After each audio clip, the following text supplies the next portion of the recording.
ከዛ ደግሞ የራቁት ቪዲዮ ተያዘ ብሎ ጦስ ያመጣሉ ወይ መዳን ምን ይቀሪ በለኝ ታይኒ ማመን ያቃተኝ ማይቱ እኔ ማመን አልቻልኩም ጋይስ ይቅርታ አድርጉልኝና እናንተ አምናችኋል ወዲ ብዙ ክላብ ሰጥቶሻል እናንተ አምናችኋል ጋይስ እስቲ ያመነ አንድ ቁጥር ይጻፍ ይሄንን ጉዳይ ያመነ አንድ ቁጥር ይጻፍ እንዴ ያመናል እኔ ግን እንደካብዝም ብላችሁ ነው እንደምታምኑት እንዴት ሳታውቁ ማርያምን ያውቃሉ አህያ ይጋለባል ምናምን እንደሚባል እዚህ አህያ መጋለብ ስለማይቻል ይሁን አላውቅም ወይ አህያውን በቀላሉ አላገኙት ይሆናል ማርያምን ነው መጠይቂያቸው አለ የለም ይሄ ሁሉ ሲያመነ ነው አንቺ ምን እንትኑ ጠንቁ መኖሩን ፍቅር ትስቃለች እኔ አላምንም አቡ ራቁት ቪዲዮውን ካላየው አላምንም ለምሳሌ እሱንማ በሚሊዮን ተደራድረው ታንቆ ቁጭ ብሏል እኔ እንኳን ራስ ትንሽ ተሰጥቶኛል ብር ተደለተ ወይንስ አለ አቡኔ ራሱ ትንሽ ተቦጭቆልኝ ነው ዝም ያልኩት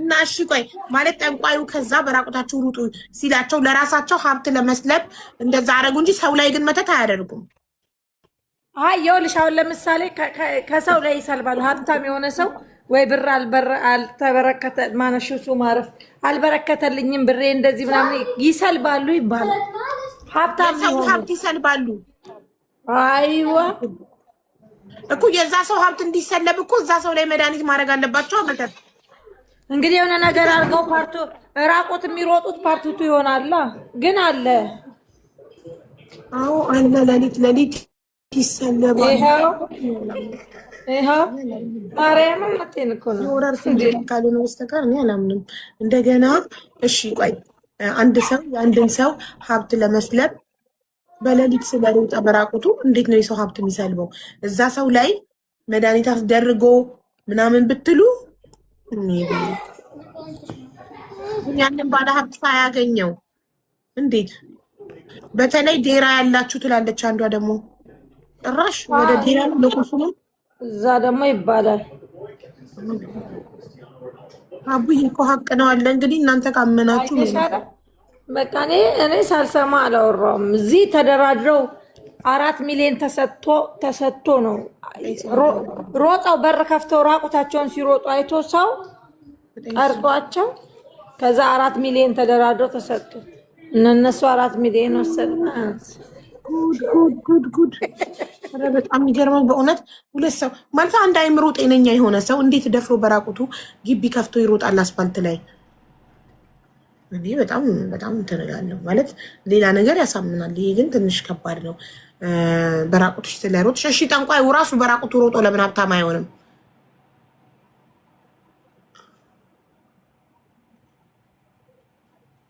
ላስረዳሽ ብላ ቁጭ አንዷ ሜሪ እሺ ቆይ ነይ በሚታቦታ ሜሪ ህልም ፈቺው ነሽ አይደል ሜሪ ዱባይ ነው ያለችው ቆይ ላስረዳሽ ሜሪ አጣሁሽ እስቲ የሆነ ነገር ስጪ ሰላም ሀብዬ እንዴት ናችሁ አለሁልሽ እንዴት ነሽ ሜሪ ሰላም ነው አለ እግዚአብሔር ይመስገን ህዊ የምታወራው እውነት ነው እንደዚህ አይነት ጠንቋዮች ትዕዛዝ ነው የሚሰጡት አቡዬ ለምሳሌ መዋረስ ስላለባቸው አጋንንቱን መታዘዝ ስላለባቸው ራቁት ሄዱ ከተባሉ ራቁት ይሄዳሉ ገበያ ውስጥ ሄዳችሁ እንደብድ ሁኑ ከተባሉ እንደዛ የተባሉትን ነገር ካላደረጉ የሚፈልጉትን ነገር ማግኘት አይችልም ያ ማለት እነሱ መዋረዳቸውን ግን ሰው በሚያውቃቸው ቦታ አይሆንም ሀቡ አይሳካም ግን አይምሯቸው እንዴት ይሽላል ማለት ነው አሁን ጤነኛ ሰው ነኝ ሀብታም እንድትሆኚ ሄደሽ ራቁትሽን ሩጪ ሲለኝ ጠንቋይ ራቁቴን ወጥቼ እንድሮጥ አይምሮ ይሻይለኝም እኮ ፈራለሁ ሰው ያየኛል ይፈራል አምነውበት እኮ ነው እዛ አጋንንት ቤት ሲሄዱ አምነውበት የሆነ ነገር ያደርግልኛል ብለው አምነው ነው የሚሄዱት ለካ አሁን እኔና አንቺ ፈጣሪን የሆነ ነገር ያደርግልናል ብለን አምነን እንለምናለን አይደለ እነሱም እዚህ ጋር ሲዘገይባቸው በአጭር መንገድ በአቋራጭ መንገድ ለመጠቀም ጠንቋይ ቤት ሄዳሉ ጠንቋዩ ደግሞ ትልቅ ትዕዛዝ ይፈልጋል ይሄ ግብር ነው እነሱ ራቁታቸውን ሲንከባለሉ ሰይጣኑ ኦልሬዲ አዋርጃቸዋለሁ ዝቅ ብለውልኛል ብሎ ስለሚያምን እኮ ይኸውልሽ አሁን አይምሮ ጤነኛ ያልሆነ ሰው አይፈራም። ሼም የሚባል ነገር አያውቅም። አይምሮን የታመመ ሰው ራቁቱንም ቢሮጥ ሄዶ አመድ ላይም ቢንከባለል ምንም ቢል አይምሮ ትክክል ስላልሆነ ሰው ያየኛል፣ ሰው ምን ይለኛል የሚባል ነገር አይጨነቅም። ግን አይምሮ ጤነኛ የሆነ ሰው ኖርማል፣ እንደኛ ኖርማል አይምሮ ያለው ሰው ይፈራል። ራቁቴን እኔ አሁን እዚህ ጋር ራቁቴን ለመውጣት እፈራለሁ አይደለ? ላይቭን ከዛ በኋላ ራቁቴን ለመቆም እፈራለሁ፣ ብቻ አልፈራም። አዎ ስለዚህ ግን ሰው የሚያውቅበት ቦታ አይሄድም። ሀቦ አሁን የሚታዘዙት የሚያውቁበት ከተማ ሳይሆን ለምሳሌ ራቁቴን እቆማለሁ የማያውቀኝ ሰው ፊት ኦልሬዲ የማያውቅሽም እኮ የማያውቅሽም የሚያውቅሽ ነው። ፊትሽን ስለሚያውቀው ነገ ሊያዋርድሽ ሊሰድብሽ ኤኬሌ ብሎ ሊልሽ የሚችል አንደኛ ሌሊት ነው የሚታዘዙት። እኔ ስለ ክፉ መናፍስት አስተምራለሁ፣ ያውቁኛል ተከታዮቼ። እኔ ስለ ክፉ መናፍስት ነው ማብራሪያ የምሰጠው አብዛኛውን ጊዜ። ሌሊት ነው ይሄ ሰው በተኛበት ሰዓት ነው የሚታዘዙት ይሄን ትእዛዝ። በቀን አይሆንም። በቀን መናፍስቶቹ አይቀበሉም ሰዓታቸው ስላልሆነ ማለት ነው። ወይ ከሌሊቱ 9 ሰዓት ነው የሚሆነው ወይ ከንጋት 11 ሰዓት ይሄን ነገር የሚያደርጉት። እንዲህ ስል አድርገሽዋል ምናምን ብለው እንዳይደነግጡ እኔ ስለ ክፉ መናፍስት ስለማቅ ነው ይሄን እምልሽ። ትእዛዙን ጠንቋዮችም የካዱና ወደ እግዚአብሔር የተመለሱ ጠንቋዮችም የሚናገሩት ዩቱብ ላይ በቅርብ ትልቅ አባት ጠንቋይ ነበሩ፣ አዳማ የነበሩ ታዋቂ፣ ብዙ ሰው ሄዶ የሚያስጠነቁልበት አባት እንዲህ ነው የተናገሩት። ያ ማለት እሱ ስለካደ ነው ይሄን እምልሽ። እኔ ሰውየው እንዲህ ነው የሚያዙሽ፣ ሌሊት ነው የምትሄጂው፣ ሰው ሊያይሽ አይገባም። እሷ አሁን ጅብ ይጋለባሉ አህያ ይጋለባሉ የሚባለው አንቺ እንደዚህ አመድ ውስጥ ካልተንከባለልሽለት እንዳመንሹ ኦልሬዲ ራስሽን እንደተገዛሽለት አቅም አጋንንት። እግዚአብሔር ደግሞ እንደዛ አያረግም አይደለም። አሁን እኛ እግዚአብሔር እንደዚህ ራቆታችሁን ሂዱልኝ አይለንም። የሆነ ነገር ሊሰጠን የሚገባንን እሱ ይሰጠናል። አጋንንት ግን ምን ይፈልጋል? አንቺ እንድትዋረጂ ገባሽ? ውርደትሽን ነው የሚፈልገው ኦልሬዲ። ስለዚህ ትዋረጂና የምትፈልጊው ነገር ይሰጥሻል። ቢሰጥሽም ግን በረከት የለውም። ገባሽ? ይሰጥሻል እኮ ትንሽ ነገር ያሳይሻል፣ ግን ዶግ አመድ ያደርግሻል። በሰጠሽ ልክ ያጠፋሻል። የካድሽ ሁለት የተውሽ ሁለት። ስለዚህ የምታወራው ትክክል ነው። ይሄም የሆነው ግን ፎቶ ካለ የሰውየው ስም ከነቀምቀማያት ካለ ይቻላል። የሀብታሙ አዎ ፎቶ ካላቸው ለምሳሌ የሆነ ሰው ታርጌት ካደረጉ ያ ታርጌት የተደረገው ሰው ግዴታ ወይ ስሙ ከነ አያቱ መታወቅ አለበት፣ የልደት ቀኑ መታወቅ አለበት። ስለዚህ ይሄ ነገር ተጠንቶ ነው የሚሆነው ማለት ነው። ዝም ብሎ አይደለም፣ ተጠንቶ። አሁን ሶሻል ሚዲያ ላይ ፌመስ የሆነን ሰዎች ፎቶአችን አለ፣ ልደታችን የምናከብርበት የልደት ቀናችን አለ፣ ሙሉ ስማችን አለ። ስለዚህ ማንም ሰው ሊያስደርግብን ይችላል ማለት እኮ ነው። እነሱ ስለፈለጉ እኮ አይሳካም። ሀቦ እዚህ ጋር አንቺ ምን አይነት እምነት አለሽ? አሁን አንቺ እኔ ሳቅሽ ሴጣንን ምንም ነገር እንደማያደርግ 100% ታምኛለሽ አይደለም?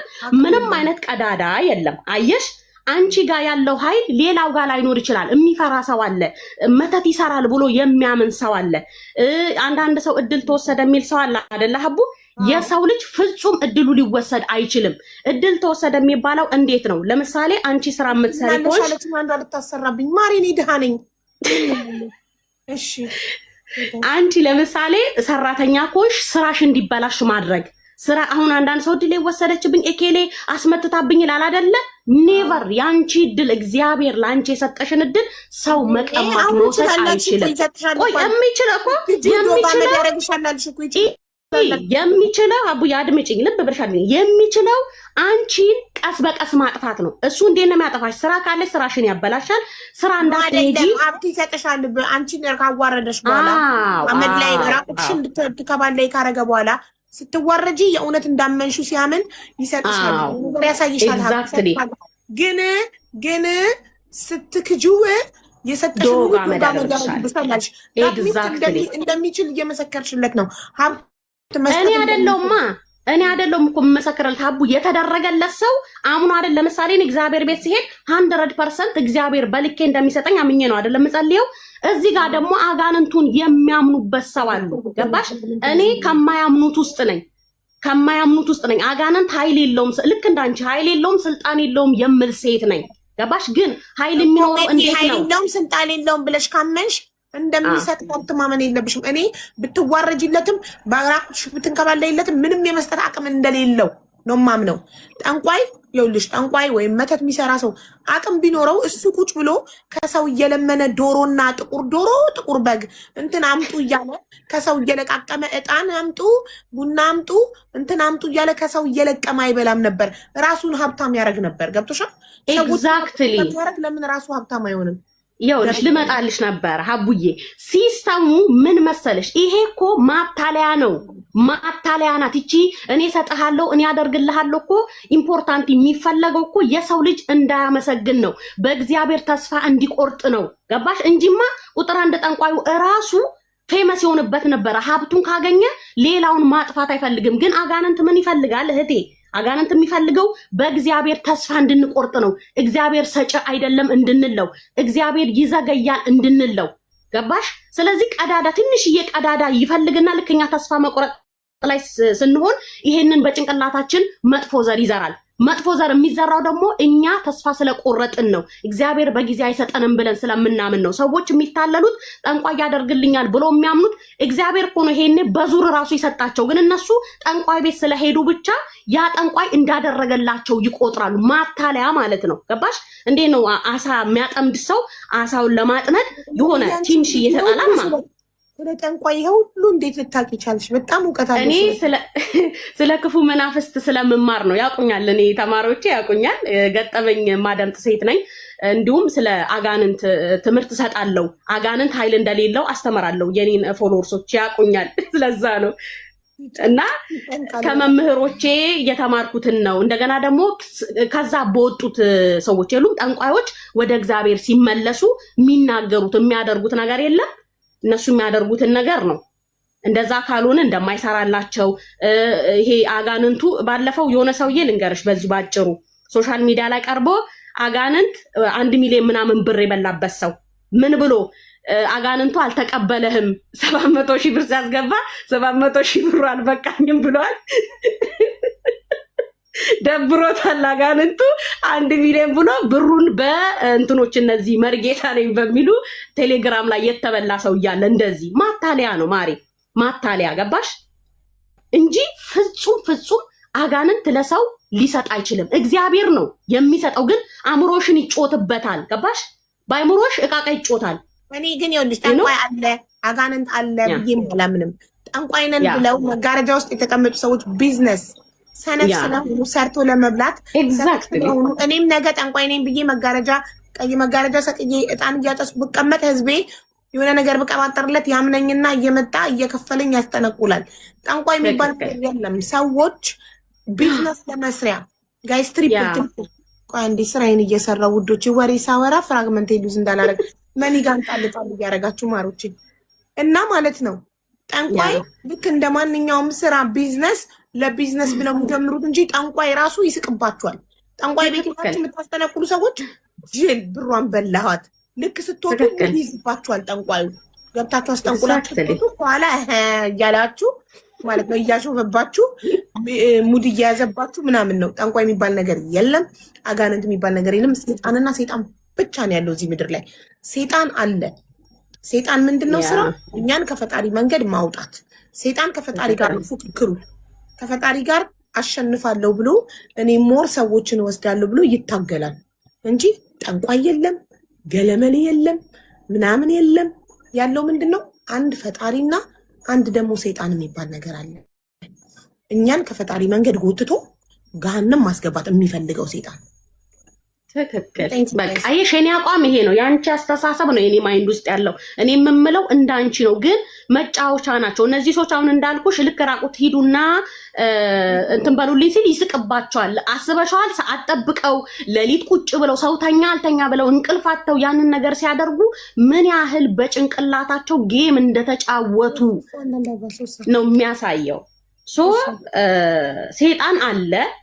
ግን እንደሚባለው ጠንቋዮች ምናምን የሚባለው ነገር ለራሳቸውም ኃይል የላቸውም፣ ፓወር የላቸውም። የገቢ ምንጫቸው ነው። እንደማንኛውም ስራ ቢዝነስ ነው። ቀደም ይችላል እኮ ብለሻል። የኔ ማር እኮ ይችላል አልኩሽ እኮ ላመኑት ነው ሀቡዬ፣ ላመኑት። አልሰማሽም? ለአንደቢቱም ይችላል ካልሽ እንደሚችል እየመሰከርሽ ነው። ተይ፣ ለሚያምኑትም አይችልም፣ አይሰጣቸውም።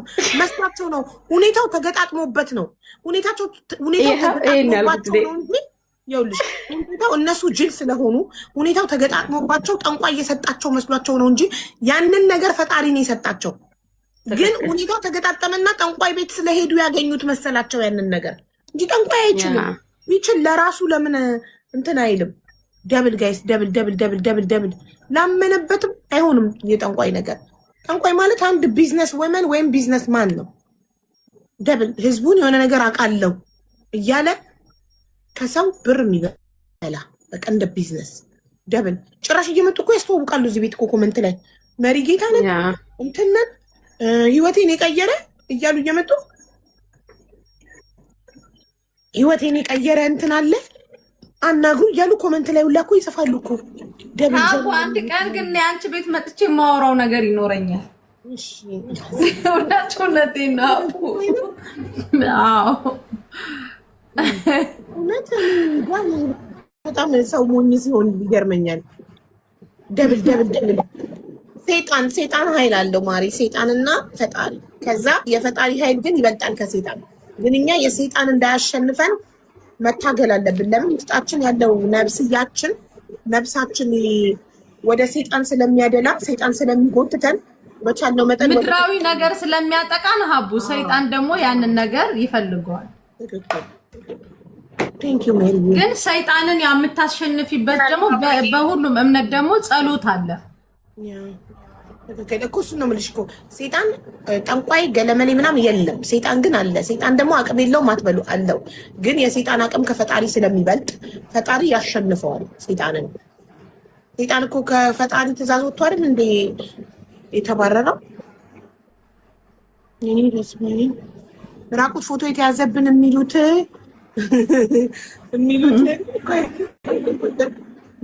እየሮጡ ነው። ይቅር ይበልሽ። ኧረ እንደዚህ ለህዊ እንዳለችው ህዊ እኮ ናት እኮ በጥብጣን።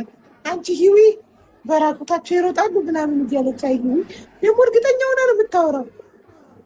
ሰይጣን ጠንቋዮች ላይ አድሮ የጅል ወሬ አታውሩ። ሰይጣን ጠንቋይ ላይ አድሮ ምናምን የለም። ጠንቋይ ምንም አያውቅም። ምንም ያደረበት ነገር የለም። አውቆ ግን አውቃለሁ ብሎ ሰዎችን ይሸውዳል። ለምን አትባንኑም እናንተ በዚህ በሰለጠነ ዘመን? እኔ ከመሬት ተነስቼ እኮ ጠንቋይ መሆን እችላለሁ። ነገር መጋረጃ ሰቅዬ ጠንቋይ ነኝ ብላችሁ እኮ አምናችሁ መታችሁ የማያውቁኝ ሰዎች አሁን እናንተ አለመሆኔን ስለምታውቁ ነው። የሆነ የማልታወቅበት ሰፈር ሄጄ ቤት ተከራይቼ ጠንቋይ ነኝ ብል እኮ ማመን ይጀምራሉ። ጠንቋይ የሚባል ነገር የለም። ውሸት አውቀው ፈጥረው ለቢዝነስ ነው እንጂ ምንም አያውቁም። ምን እውቀት አላቸው? ከየት አምጥተው? ሙሉ ጎጃም ግላፍ ሰጥቶሻል ማሬ። ሜምበርሽ እንደማድሽ ውድ ጠንቋይ ለመሆን ያስባል። ልክ አንድ ሰው ስራ እንደሚጀምረው ባልትና እንደሚከፍተው ምግብ ቤት እንደሚከፍተው ጠንቋይ ደግሞ ጠንቋይ ልሁን ብሎ ያስብና ደግሞ በቃ ቁጭ ብዬ ሳለፋ ልብላ በግምት እያወራው ትመጫለሽ አውቆ